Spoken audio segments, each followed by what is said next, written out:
सुप्रभात मेरे प्यारे बच्चों। PN Amar Singh high school e learning classes में आपका फिर से स्वागत है।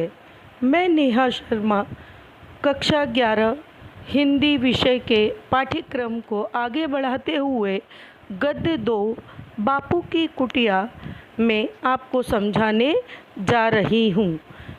तो इसके लेखक हैं राम वृक्ष बेनीपुरी। अब हम उनका जीवन परिचय देखते हैं। तो राम वृक्ष बेनीपुरी का जन्म 1902 और मृत्यु सन 1968 में हुई थी। राम वृक्ष बेनीपुरी का जन्म बिहार के मुजफ्फरपुर जिले के बेनीपुर गांव में हुआ था। बाल्यावस्था में ही उनके पिता का निधन हो गया था। इनका पालन पोषण इनकी मौसी ने किया था। सन 1920 में मैट्रिकुलेशन परीक्षा पास करने से पहले ही पढ़ना लिखना छोड़कर ये गांधी जी के असहयोग आंदोलन में कूद पड़े। वे कई बार जेल गए। बाद में इन्होंने हिंदी साहित्य सम्मेलन प्रयाग की विशारद शिक्षा पास की। 15 वर्ष की अवस्था से ही वे पत्र पत्रिकाओं में लिखने लगे। राम वृक्ष बेनीपुरी बहुमुखी प्रतिभा के धनी थे।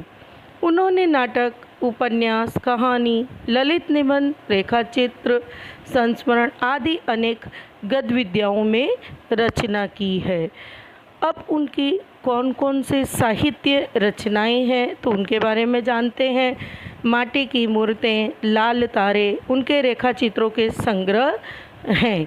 यहाँ पर बापू की कुटिया में इसका साहित्य प्रकार रेखा चित्र है। गेहूँ और गुलाब, चिता के फूल, पतितियों के देश में आदि इनकी महत्वपूर्ण रचनाएं हैं।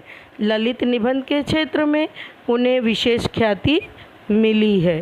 प्रस्तुत पाठ बापू की कुटिया में लेखक को गांधी जी के जीवन काल में उनसे न मिलने पाने का रंज यानी दुख था।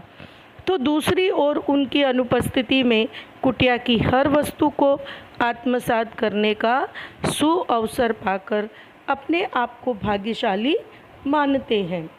लेखक बापू से इतने प्रभावित थे कि उनके न रहने पर बापू की वस्तुओं के सहचारी से वे उन्हें अपने आसपास महसूस करते हैं। तो बच्चों, ये हुआ राम वृक्ष बेनीपुरी का जीवनी परिचय तथा उनकी प्रसिद्ध रचनाएं कौन सी हैं उनके बारे में हमने देखा और इस पाठ का सार देखा। तो अब विस्तृत पाठ का सार को समझेंगे।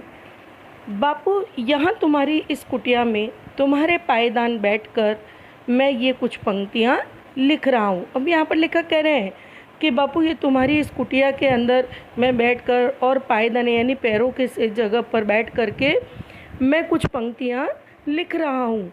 जब तक तुम यहाँ थे मैं नहीं आया।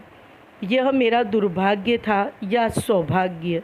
अब लेखक को यहाँ समझ में नहीं आ रहा है। वो कह रहे हैं कि मेरा बुरा भाग्य था या अच्छा भाग्य था, ये तो मुझे नहीं पता, पर जब तक आप थे यहाँ पर तो मैं कभी भी आपकी कुटिया के पास नहीं आया। दुर्भाग्य तो था ही। अब कहते हैं कि दुर्भाग्य ही था, क्योंकि जिसके आदेश पर अपने जीवन के प्रवाह को मोड़ दिया। लेखक ने गांधी जी के जीवन प्रवाह पर ही, जीवन उनका जैसा था गांधी जी का, वैसे ही उसी रास्ते पर लेखक ने अपना जीवन मोड़ लिया था, यानी उन्हीं के आदेशों पर चल रहे थे।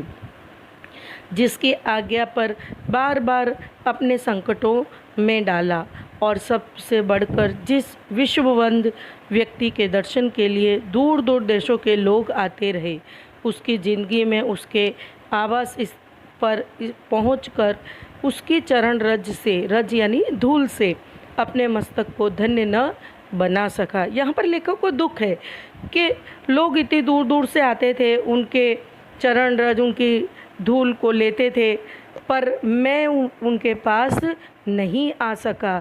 यह मेरा दुर्भाग्य था। फिर बापू, तुमने तो अपनी चरण धूलि से मेरे छोटे से गांव को एक दिन पवित्र किया था। कि आप मेरे गांव में आए थे और आपके पैरों की धूलि से मेरा गांव भी पवित्र बन गया था।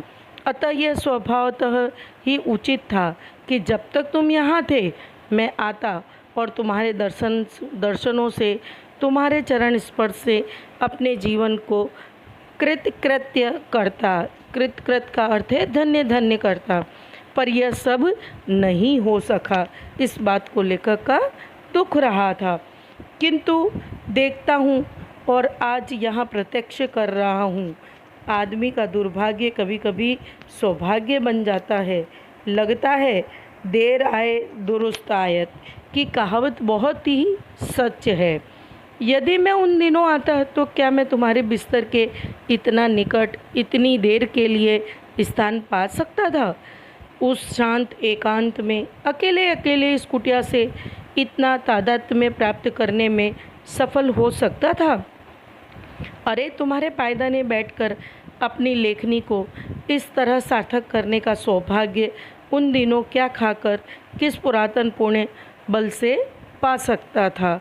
तो यहाँ पर इस पैराग्राफ में लेखक कह रहे हैं कि देर से आए पर सही वक्त पर अब तो पहुँच चुके हैं, पर लेखक कह रहे हैं कि क्या पहले मैं आता तो इतने शांत माहौल में आपके पास इतनी देर तक बैठ सकता था?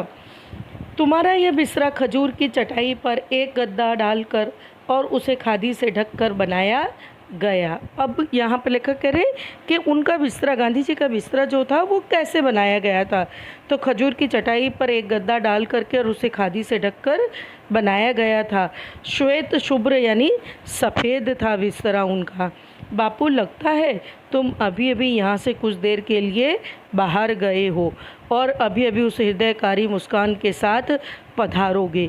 वहाँ पर लेखक को लग रहा है कि उन्हें ऐसा लग रहा है कि अभी कुछ देर के लिए ही तो बापू बाहर गए हैं, जबकि बच्चों हमें भी बताया कि वो आज हमारे बीच नहीं है, पर हमें कभी कभी किसी चीज़ का आभास होता है। यहाँ पर लेखक को भी वही हो रहा है।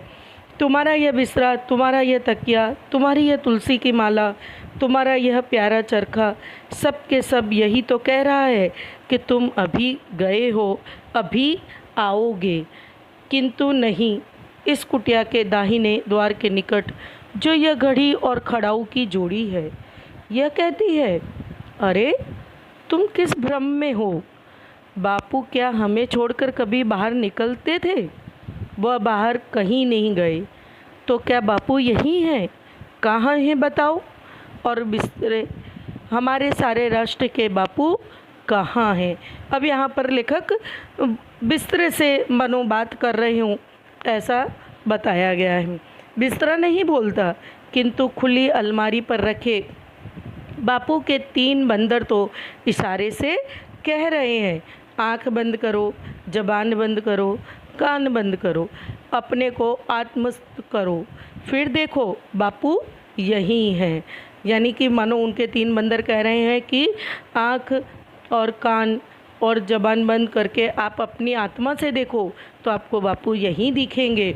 और सचमुच पा रहा हूँ बापू तुम कहीं गए ही नहीं, यहीं हो, इसी बिस्तरे पर, उस तकिए के सहारे बैठे हो।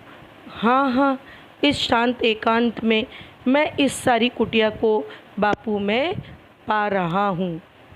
देखिए, वह अपने बिस्तरे पर बैठे बापू अपने यरवदा चक्र को घुमा रहे हैं। अभी कुछ देर पहले उन्होंने सामने रखे कलमदान से कलम निकालकर कुछ लिखा है। कलम अर्थात लेखनी, जिसे हम पेन कहते हैं। और अब जरा हट जाइए। थके मांदे बापू हाथ से तुलसी की माला लिए अपने सामने की दीवार में मिट्टी के उभाड़ से बनाए 2 नारियल के वृक्षों के बीच गेर से लिखे ओम को निर्मिमिष दृष्टि से निहार रहे हैं।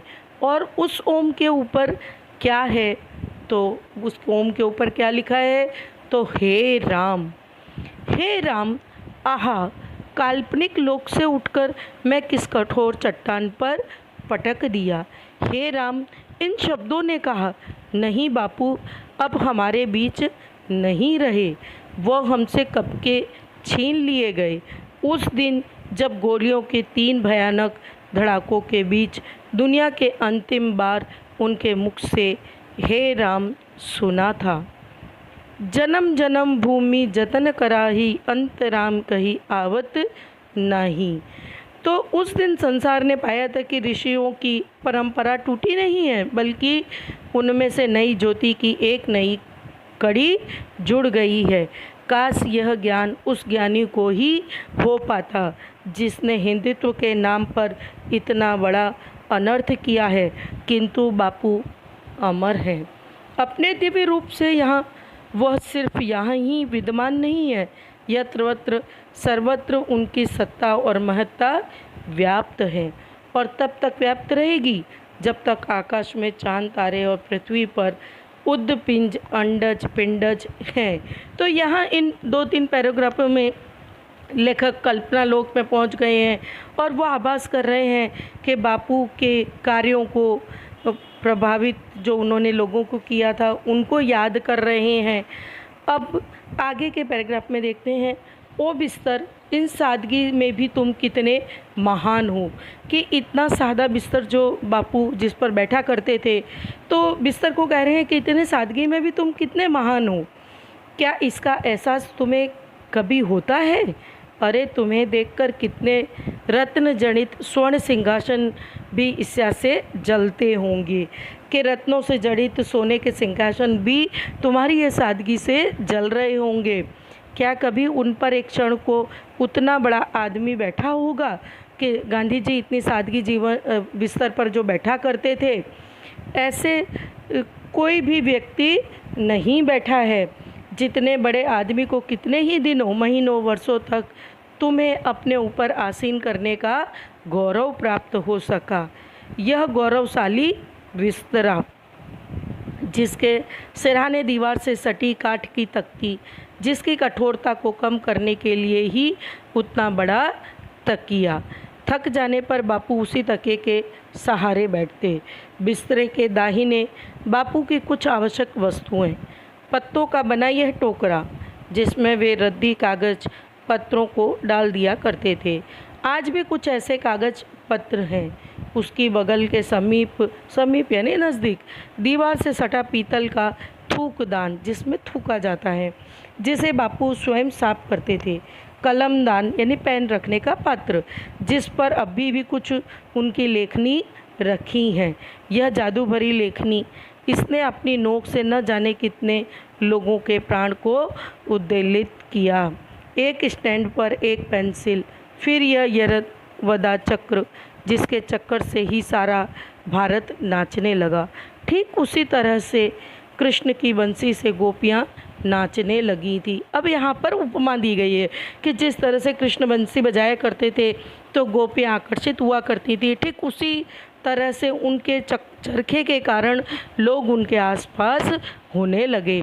अपने को भूलकर, कुछ कुल परिवार को भूलकर, सारे संसार को भूलकर, उससे सटे कताई के कुछ फुटकर सामान में पूनी तात आदि, फिर तीनों खानों का एक छोटा सा सेल्फ।